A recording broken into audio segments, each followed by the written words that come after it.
Welcome back to another Monster Monday, a series where I draw a creature from D&D based on one of your suggestions. I talk about its lore and its history and what it's like to fight in-game. This one comes in from Daniel Zilverentant, who didn't necessarily request this creature, but they asked me what I think about Aboleths, and well, I thought I wanted to draw one, so here we are. So what is an Aboleth?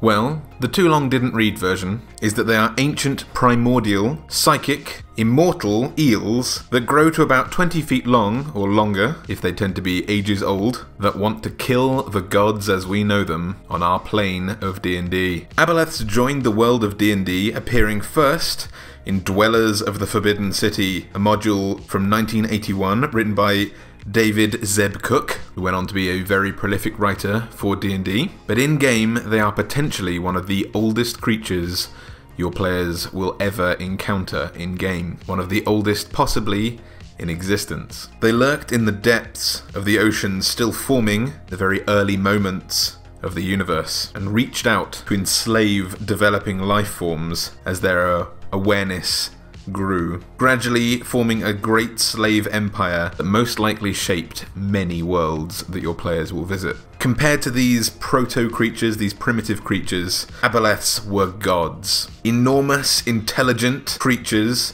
having a mastery over psychic powers that seemed almost insurmountable to any of the life forms, any of the early life that they ensnared.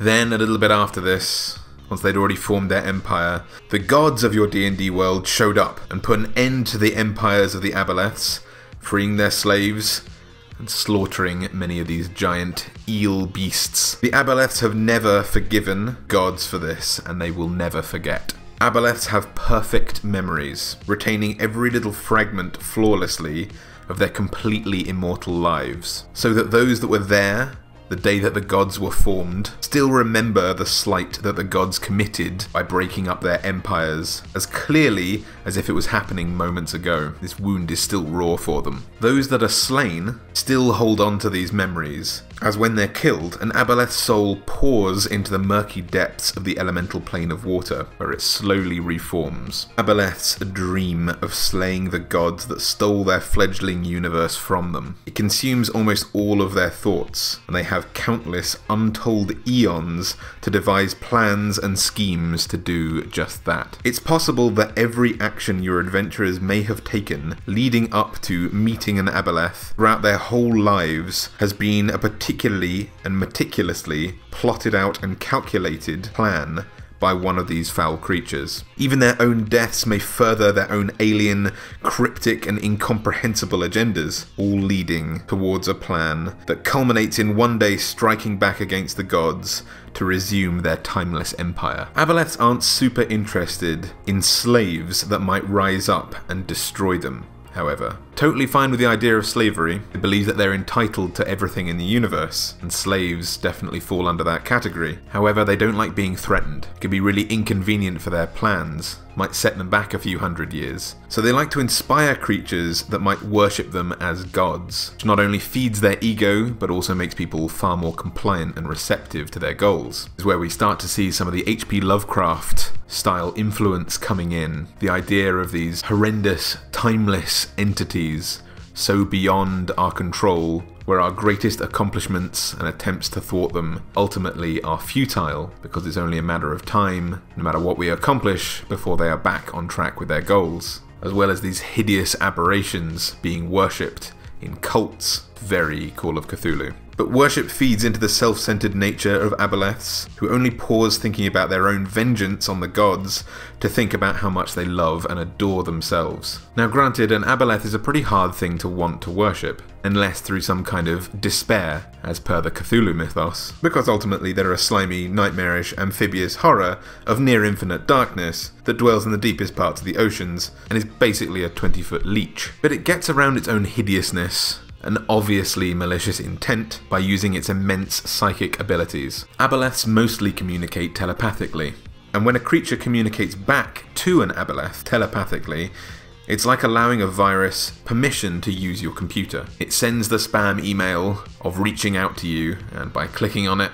you allow it free reign in your brain. The Aboleth hears your response, but can now root around in your brain as much as it likes. And the first thing that it does is to instantly, the second you respond, find out your greatest desire. An Aboleth will then use this and twist this knowledge into trying to sway you to its side. It might promise you knowledge or power to accomplish your goals.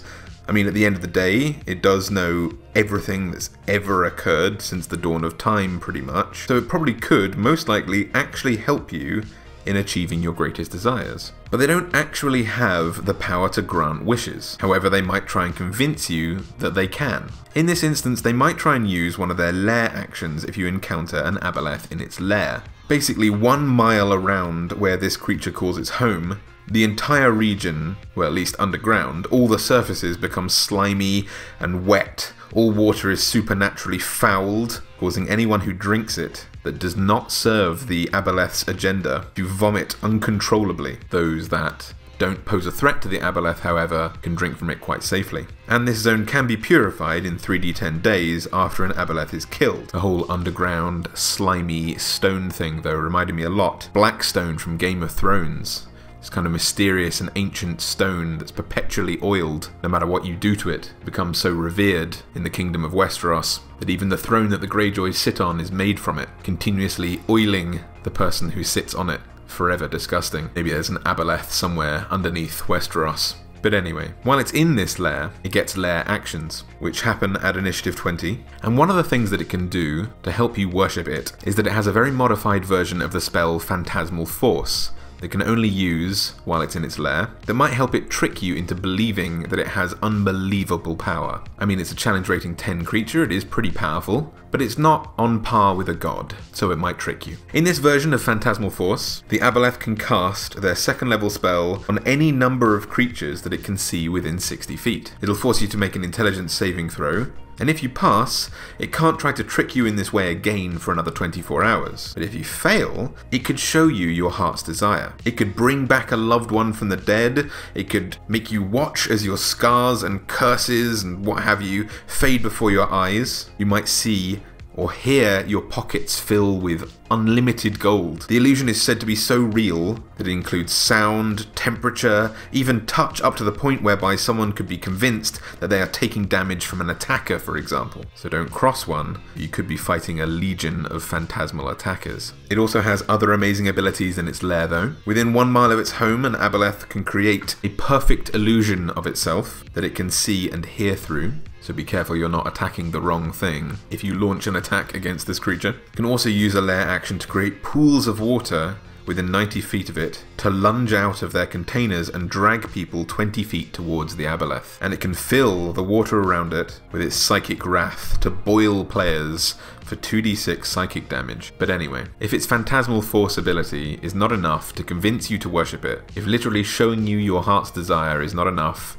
to convince you to stray from your path to serve the Aboleth in whatever cryptic plan that it has, it might just enslave you instead. 3 times per day, it can force someone to make a wisdom saving throw. If they fail, they are charmed by the Aboleth.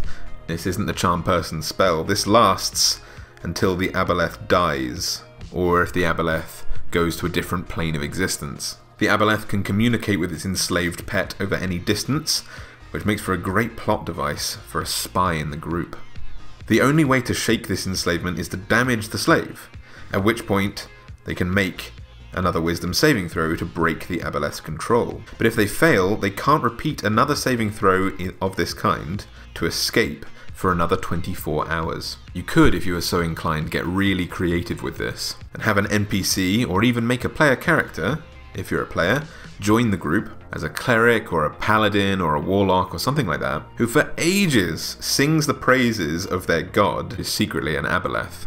Maybe they don't take very many strikes to the head, they stay at the back of the party, they don't take too much damage. So it might take days or weeks or maybe months to get a chance to take that wisdom saving throw. Maybe they pass eventually, they snap out of their confusion, seek vengeance over this Aboleth. Could be a really unexpected plot hook. Someone finally recognizing that they've been under the control of an Aboleth for a very, very long time. Aboleths also get 3 legendary actions that they can perform at the end of another creature's turn. They can slap someone with their tail, something they can do on their own turn as well, which deals 3d6 bludgeoning damage. They can make a perception check, but the coolest thing of all is that they can perform a move called Psychic Drain, where they can feed themselves by draining the minds of one of their slaves, maybe one of their nearby cultists, or a player who's been enslaved, which deals 3d6 psychic damage to this slave, and that health transfers instantly to the Aboleth, healing it. You can definitely see why they'd want a legion of worshippers around them at all times.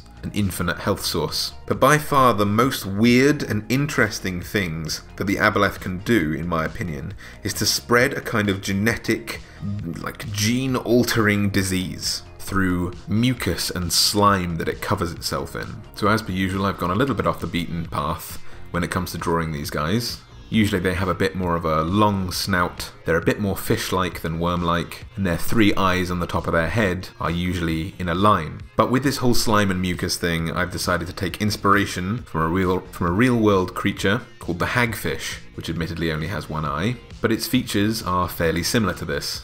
Kinda. That's because, like the Aboleth, they produce masses and masses of mucus from glands all over their bodies. Hagfish produce this slime, so much of this stuff, and it converts the water around them into basically jelly filled with tough protein and sugar fibers, which safeguards them from attackers like sharks. Usually when they're threatened, they'll project this into the mouths of something like a shark, basically making them eat a lot of snot, which is pretty disgusting and would definitely stop someone from attacking, I think. But the slime that the Hagfish produces is so tough and expands so much in seawater that companies are already looking at using it to create plastics for things like clothing, food packaging, flexible bandages, and bungee cords, because the strands of little fibers of protein are supposed to be 100 times thinner than a human hair and 10 times stronger than nylon, which is according to the blog IFL Science. But I've also taken influence from a hagfish's weird mouth, which is more like a jawless, inflatable sack filled with layers and layers of teeth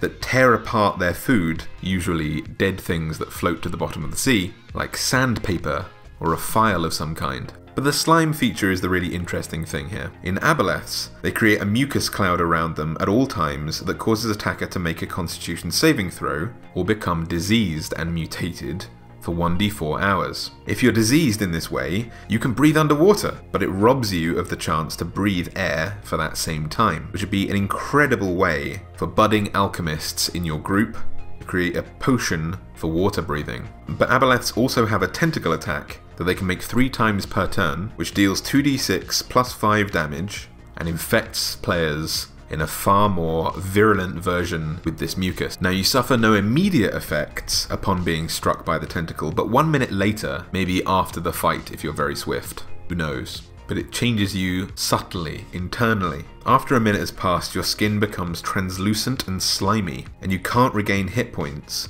unless you're submerged in water. It literally turns you into an amphibian. Furthermore, if you come out of the water, you begin to dry up, and you take 1d12 acid damage every 10 minutes, unless moisture is constantly applied to your skin. And because this is a genetic change, you can't even be cured of this disease by anything short of a 6th level spell or higher. So I hope you enjoyed this one, guys. I really like drawing the kind of eldritch horrors, these elder god type creatures. A big Lovecraft fan, and I love knowing that these horrifying creatures were lurking somewhere in the depths of proto-worlds long before order was placed on it by gods. Really creepy thing to think about. Anyway, this was Daniel's suggestion, but if you have something you'd like to see me draw, I am compiling a list, and I'm trying to get through them in the order that I was given them, so hopefully I can draw something for you as well if you suggest it down in the comments below. Otherwise, if you enjoyed this video and you like the content that I make, and you'd like to help the channel, please make sure to like this video, maybe favourite it, and share it with someone who you think might like it as well. Go on, I know it is your heart's desire. Anyway, thanks for watching, happy monster hunting, and until next time, I will see you later.